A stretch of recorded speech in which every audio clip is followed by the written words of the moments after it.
Our next speaker is a freshman member of the United States House of Representatives. In fact, he is among those described by the New York Times as a maverick. I'm sorry that I'm not able to repeat the way Speaker Newt Gingrich describes him. Born in Atlanta, 4 years before our society was launched by Robert Welch, he grew up in Pensacola, Florida, which is still his home, and by the way, the place I was born. A graduate of the University of Alabama, he went on to earn a law degree from the University of Florida. Times must really be changing when we invite lawyers to speak at these dinners.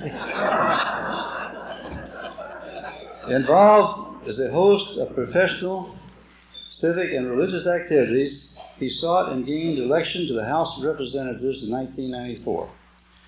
He is the first Republican to represent Florida's first and finest congressional district since the horrible period known as Reconstruction. And I'm very pleased to tell you that he is my congressman and my good friend. He's become a hero to many throughout this nation as an author of bills to get us out of the United Nations and to abolish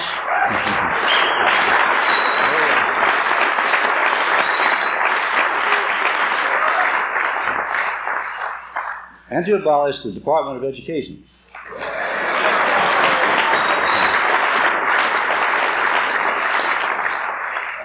We're delighted to have him with us tonight. Would you please, ladies and gentlemen, welcome Congressman Joe Scarborough.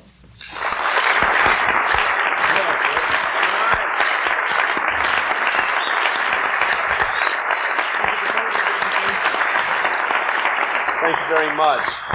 Times have changed now that you have a lawyer speaking for the JBS. I always said in the campaign, though, when my opponents would attack me for being a lawyer, I'd say, well, don't take it down on me too hard. I wasn't that good of a lawyer. I actually was more interested in keeping tabs on Bill Clinton, and actually when people asked me why I ran for office, I could always narrow it down to 2 words, and those 2 words were Bill Clinton. I saw what was going on, and had not really planned to get into public service anytime in the near future after I got out of law school, and quite frankly, Bill Clinton was a wake-up call not only for me, but for 73 other freshman Republicans that got elected in 1994 and who were interested in changing this country back to what it was. Now, Jack's given me strict instructions to speak. He's allowed me to speak for 29 minutes and 59 seconds. So I'm going to have to blaze through this very quickly. I found out early on that I have so much to talk about and I get so excited that sometimes I run on. In fact, a good friend of mine in one of the first speeches I gave introduced me. I got up and talked, thought I gave a great speech. I sat down and everybody applauded, and he got up and he said, I could listen to Congressman Scarborough speak all night. And for a second there, I thought I was going to have to. So, realizing that brevity is the soul of wit, I will try to keep it under 30 minutes.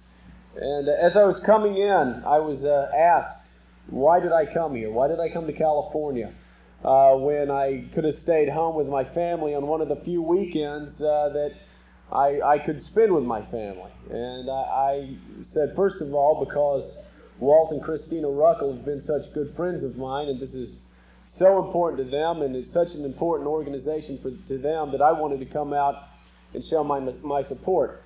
But I've got to tell you, secondly, I came out because I wanted to give you an update on what's really happening in Congress, what's happening in this country of ours, and what's happening to our Constitution. And we have very active JBS group in my area. In fact, they're constantly needling me, constantly poking me. I mean, if Paul, the Apostle Paul talked about the thorn in his side, and scholars and theologians through the centuries have tried to figure out what that thorn was in Paul's side. Well, they're not going to have to study too long to figure out what the thorn has been in Congress's side for many decades, and that's been JBS. And for good reason. For the past 40 years, we've had a Congress that has ignored the Constitution. Since 1937, we've had a Supreme Court that's turned a blind eye to the Constitution. We've run up a $5 trillion debt. We're passing it on to our children, and we have political leaders that have absolutely no problem with that whatsoever. And it absolutely astounds me. And I know some people are distressed because they look at the evening news and they listen to what Dan Rather says and they think that people out there are actually believing that somehow this revolution, or really a counter-revolution to what happened back in 1933 and a counter-revolution to what happened in 1965. Many fear now that this revolution has hit a brick wall and is dying because Bill Clinton is better at demagoguing than Newt Gingrich. Let me say this. As Mark Twain said, reports of the revolution's death is greatly exaggerated. The fact of the matter is, we still have 73 freshman Republican members up there, overwhelming majority of which got elected by preaching the same message that I preached in my district. That's the message of James Madison and Thomas Jefferson, and the message of the 9th and 10th Amendments.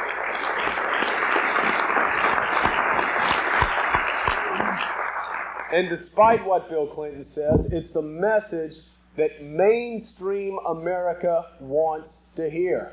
And it's about time. You know, I have been very concerned at times that the agenda of national parties are going to get in the way once again of what we need to do in Washington, D.C.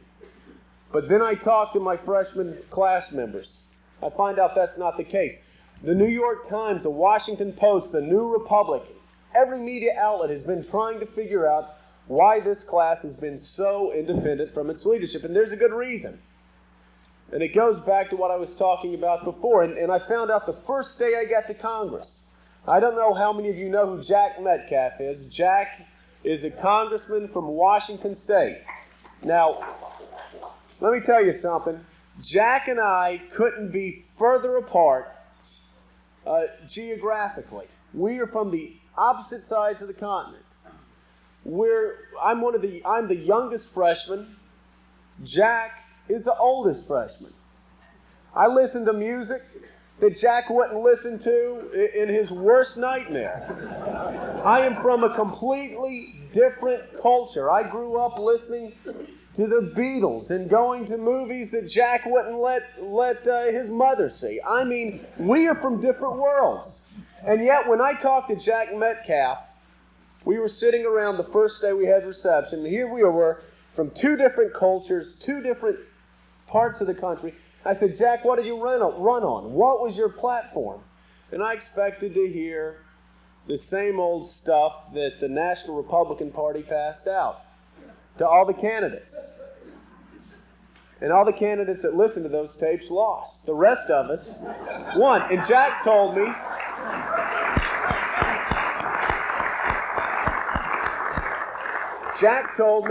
I talked about James Madison, I talked about Thomas Jefferson, and I talked about the 10th Amendment. And it absolutely stunned me. He said the exact thing that I was saying. There was no plan by the Republican Party to do this. There's no plan anywhere. Let me tell you, the revolution that has taken place is taking place underground. We don't need Dan Rather anymore to convey our message. We've got the fax machine.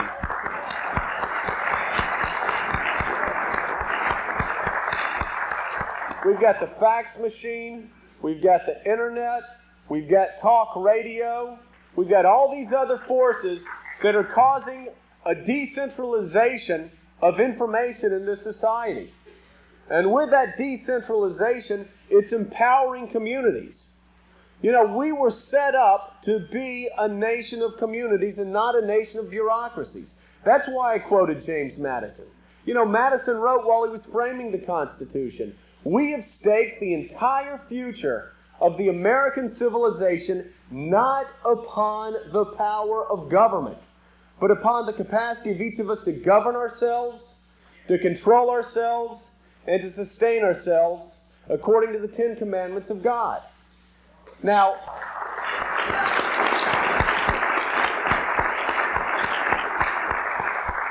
We talked about Madison. We talked about Jefferson. The government that governs least governs best. We talked about the 10th Amendment. All powers not specifically given to the federal government in the Constitution are reserved to states and citizens. And guess what?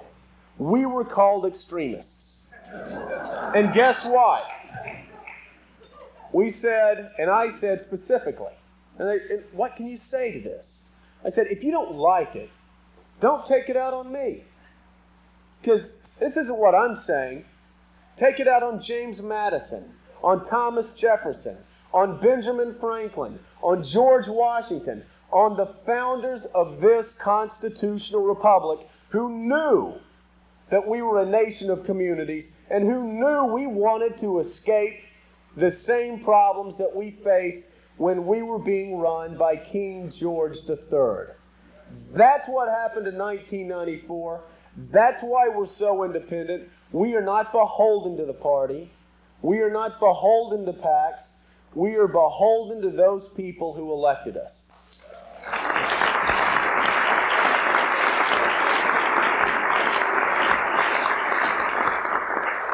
And those people elected us because we talked about the Constitution. And I think during the second government shutdown, when the sweat was pouring down everybody's faces, when things were going as bad as we thought they could ever go, that's when I was truly excited about being where I was, because we stood side by side, and at least 40 to 45 of the 73 went and told the leadership, we don't care whether we're reelected or not. We came here to do things, and if you like it, fine. If you don't like it, fine. We're going to stay the course. Now, whether or not we win this victory in the next 6 months or 8 months or 12 months doesn't really matter, because we've done something more important than just pass a few bills. We have entirely reframed the debate. Entirely. When you have the President of the United States, the torch carrier for the liberal wing of the Democratic Party, get up at the State of the Union address and say, the era of big government is over. You know, my friends, that the debate has been changed forever. Now, Bill Clinton, if nothing else, is a product of polls and pollsters and pundits. And you know what signals they're getting back, despite all the rhetoric, despite all the things that Bill Clinton is having Dan Rather and everybody else say?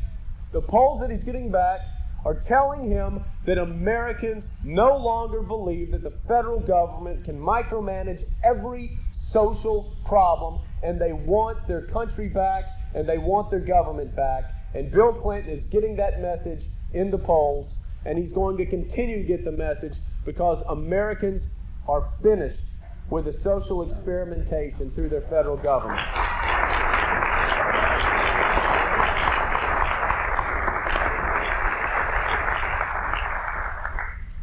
You know, back in April, something happened that few people really paid attention to. I don't think it got much press. But the Supreme Court issued a decision. It was the Lopez decision.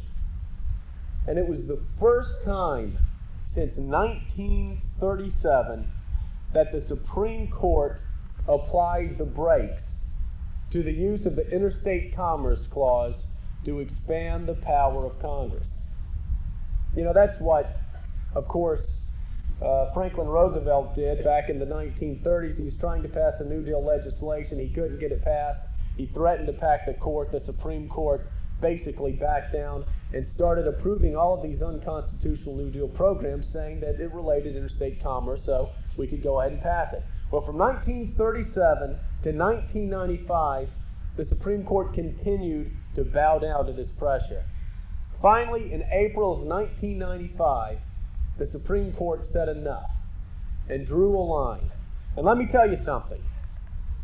A lot of people are talking about this presidential race right now and how important this presidential race is for the variety of reasons that it's so important. Let me tell you, the most important phase of this presidential contest for me is finding out which candidate will elect Supreme Court justices who understand the limitations of Congress, who understand the limitations that the Constitution gave our federal government, and who understands what the 10th Amendment means and how to apply it. That's why this battle is so important. We are starting to make headway in the Supreme Court. We will lose that headway if we don't get a president in that will continue, that will start naming chief justices that'll make a difference. We've gone over some of the things that overview. Let's talk specifics for a second, because I know there have been a lot of things happening, a lot of specifics happening that people are concerned with. But let's look at the big picture for a second and start with a good litmus test on the Department of Education. Now, when I campaigned early on in 1994, I had an opponent who was a moderate Republican, and she had all the standard answers that I'm sure she listened to on those tapes that the Republican Party sent out to her.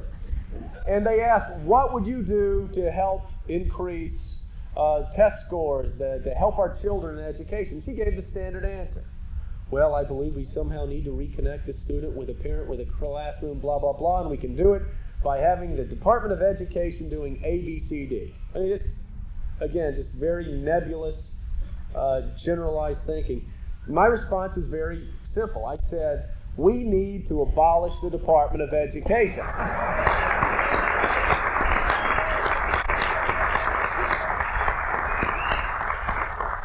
Now, I had people applause just like that for about 10 times before she finally said to me at one of our debates, you know, Joe, if you go up to Congress, you won't be able to find one person in Washington, D.C.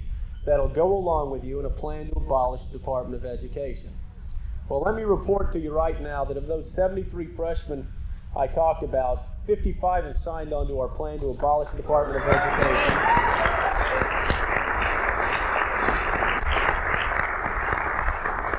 125 members throughout Congress have co-sponsored that legislation, and every member of the Republican leadership has signed on to the bill except for Speaker Gingrich. We're still working on him. But our plan is abolish the Department of Education in 1 year, and then do something very radical. Send the money and send the authority back to the states, back to the communities, back to the local school boards, back to the principals, back to the teachers, and back to the parents. And we abolish it in 1 year, we do the block grants for the governors for 2 additional years, and we only have one federal rule, one string that's attached, and it's this. 2% of the money can go for overhead only. The other 98% has to go straight into the classroom.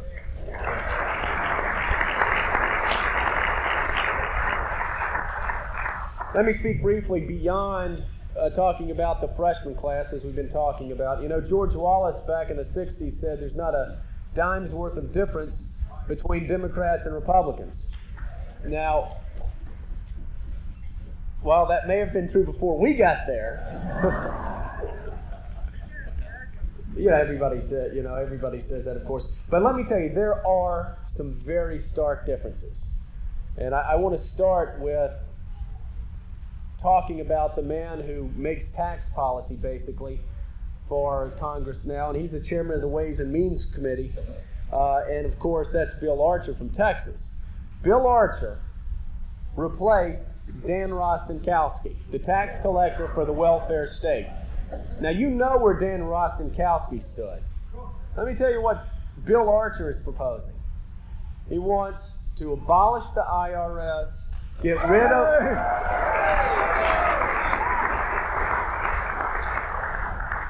rid of the income tax system, repeal the 16th Amendment, and move forward with a national consumption tax, with a sales tax.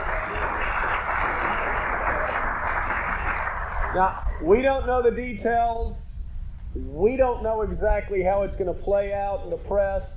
But I'll tell you one thing that I do know. There is a dime's worth of difference between this year's chairman of the Ways and Means Committee and last year's chairman of the Ways and Means Committee. There's a big difference. I've heard some people have some concerns about Army. But let me tell you, Army right now is pushing to get rid of farm subsidies, where we continue to pay farmers not to plant crops. Let me tell you, that's just as wrong as paying a single mother not to work. We need to strike out against corporate welfare, be it corporate welfare in the Department of Agriculture, our farm subsidies, our giveaways to oil companies. It doesn't matter. Basically, read the 10th Amendment. Now, how am I doing on time? Am I coming up on 30 minutes? Okay. See, I'll keep going. Okay, I'm going to talk briefly about two other things. I'll speed up a little bit. I want to talk briefly about the UN bill. And let me tell you something. I was besieged by the news media after we dropped this UN bill. Let me tell you how it usually works in Congress. You drop a bill, and you want to get as much publicity as possible because you want to get pressure on other members to co-sponsor the bill. But what we did, it was the 50th anniversary of the formation of the United Nations. We wanted to drop the bill on UN Day. We were not ready for a big offensive, public relations offensive. So I told my staff, I want you guys to work as hard as you can, get this thing airtight, make it work. I want to drop it on October 24th, sort of send a shot across the bow, ruin the birthday party. And then after the budget deliberations are over in the spring, that's when we'll start pushing it. Well, we dropped the bill, and by that evening, I had calls from the Washington Post, Nightline, the New York Times. I mean, every major publication, every major media outlet wanted to talk to us about it. I still don't know how they found out about it. Now, let me tell you something. Your network also, obviously, this underground network that I've talked about, also is having a great impact because we haven't had time, really, to even send out a Dear Colleague letter because everybody's mind is focused on budget deliberations. But I'll have somebody come up to me nervously and say, Joe, can you put me on that bill?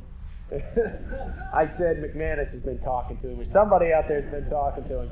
And we've gotten Tom DeLay signed onto the bill. Of course, he also is the sponsor of the Michael New legislation. He's the whip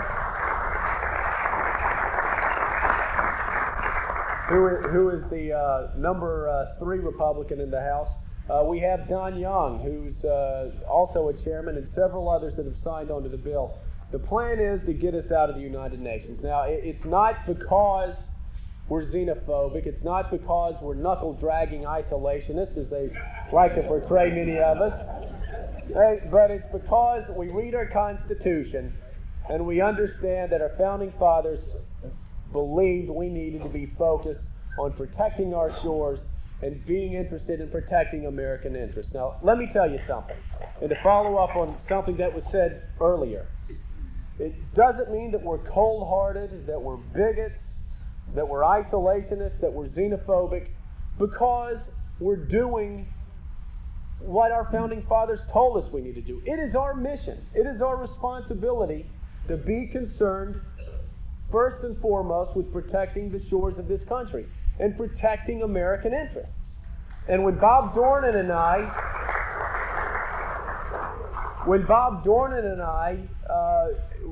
drafted a bill to defund the Bosnian operation, we were besieged by those that said that we were cold-hearted and didn't care. But let me tell you, that is a soft-headed approach that got our troops killed in Somalia, got our troops killed at the end of the Vietnamese War, and are getting our troops killed in Bosnia. And this is how it works. Instead of focusing on what the Constitution tells us to focus on, we focus on what Dan Rather puts on CBS News, and we see that there are people starving in Somalia. So the president gets together and he says, we can't let this go on. We need to send our troops to Somalia. Okay, great. We send our troops to Somalia because we're responding to an emotional impulse that these images on TV get us into. But then what happens? What happens 3 months later, 6 months later? What images are we seeing? we're seeing the burned bodies of Americans dragged through the streets of Mogadishu. And then what happens? That same knee-jerk reaction, that emotional tug, that undisciplined approach to foreign policy that got us into Somalia gets us out. And at what cost? Well, $3 billion and 29 lives. Now, for anybody to look at Bosnia and to look at a civil war that's been raging for over 500 years, a three-sided civil war at that, and to say that there is a direct American interest, a vital American interest, in sending troops over to Bosnia for young Americans to die, simply has a distorted view of history. I don't care what happened in 1914. I don't care if the Archduke was shot and there was an entanglement of alliances that led to World War I. That was the reality of 1914, not the reality of 1996.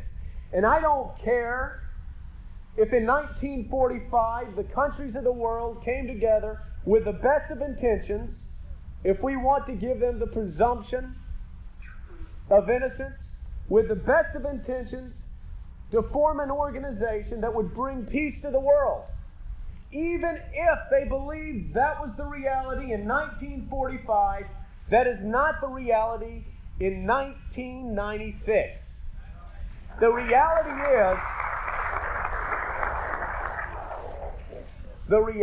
is that Americans have lost their way. American foreign policy leaders have been drawn into a trap, and they're not the ones who are dying. Their sons are not the ones that are dying. It's American kids across the country are dying because they're expanding this social experimentation outside of our borders and across the country, and it's got to stop, and it will stop.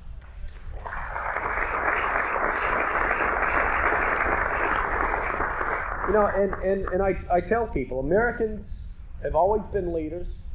We have led this century. It's been the American century. You know, we can let it go. We can let the UN go. We need to look forward to the 21st century, not to 1945. Because let me tell you something, ladies and gentlemen, the world is a more dangerous place today than it has ever been at any time in America's history. You look at what's happening in China. You look at the abandonment of our ally, Taiwan. You look at Congress and the President continuing to bow down to what Bill Clinton himself called in 1992 the butchers of Beijing. Those aren't my words. Those aren't an isolationist word. Those were Bill Clinton's words. Remember, he attacked George Bush. And then after he got elected, he went to the White House and talked to George Bush. And he went to talk to him about the butchers of Beijing. And 3 hours afterwards, he came out and he had seen the light. We can deal constructively with communist China, Bill said. You know, I think what George Bush did was he started adding up the dollar signs for Bill Clinton. And what happened last year when we were debating whether to extend MFN to China again, despite what they've been doing for the past 10 years, despite what they've been doing since 1949. And I understand we were talking before, now it's official. The Guinness World Book of Records says that Chairman Mao and Zhou Enlai were the two greatest butchers in the history of this world, butchered over 60 million people. And yet, because McDonald's, because other corporations, international corporations, come in and lobby Congress and say it's really important to extend MFN. It's really important. It means American jobs. Congress bows down and extends it. We did it last year. There are only 4 of us that voted against extending MFN. Funderburk and I were two of them. I don't remember the other two, but I'll tell you something. There are going to be a lot more this year because they're not going to sneak the issue up on us.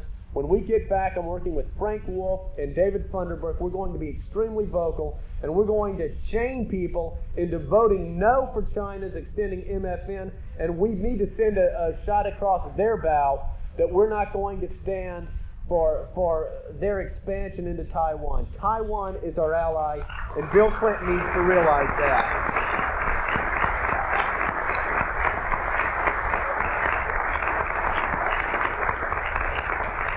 Let me tell you, the fight will go on. We may not win it with Bill Clinton in the White House, but we will continue to fight. We will continue to elect constitutional conservatives. We will retake America, and we will return this country to what our founding fathers intended it to be: a nation of communities, a nation of families, and a nation of individuals. It's about freedom, and we're going to win. Thank you.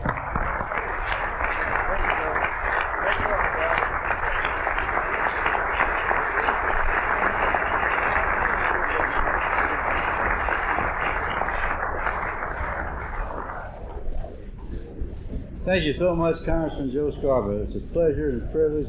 We're so glad to have you here with us tonight.